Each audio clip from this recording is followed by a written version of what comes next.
Now my question to you, Norman, do you support boycott, divestment, and sanctions on Israel? Why not? Thanks. I often get this question on the assumption that I do not, so let's just try to clarify. On principle, obviously, there's nothing objectionable about boycotts, divestment, and sanctions. It's hard to find any reason in principle or in the abstract to be against them. The question is, in my opinion, as a practical political issue, what will and what will not work. I think those kinds of boycott, divestment, and sanctions initiatives, which have been anchored squarely in international law, they have the best prospects for success. So, for example, the initiative by the students in Berkeley and then in San Diego,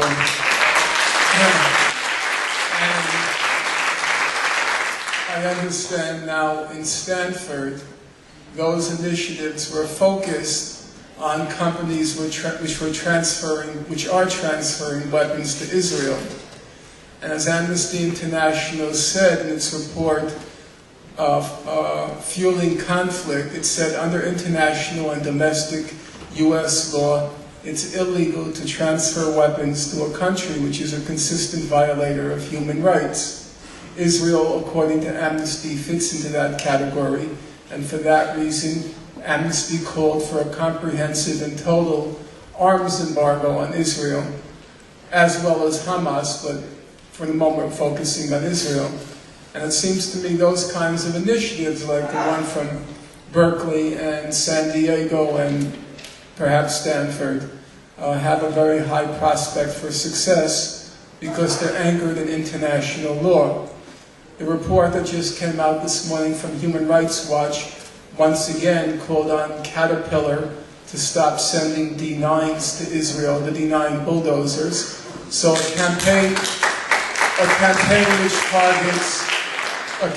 which targets Caterpillar has, in my opinion, high prospects for success because it's backed by Human Rights Watch and the law. But when you start going into areas which become more gray and more murky, then it seems to me the prospects for success begin to diminish. So let's take the case of the academic boycott. In principle, I would have to say, I can't oppose the boycott. I think we should be honest with each other and say, yes, it does raise significant issues of academic freedom. It does.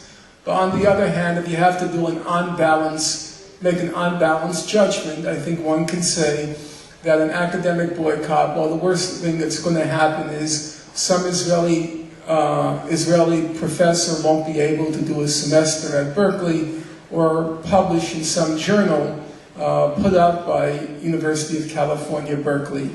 On the other hand, if such a boycott would help facilitate the end of the occupation, I would say on balance, I would support the boycott, acknowledging, of course, that issues of academic freedom arise. However, you have to always remember, Israel always wants to change the topic. You want to talk about the occupation, they want to talk about the Holocaust. You want to talk about the occupation, they want to talk about anti-Semitism.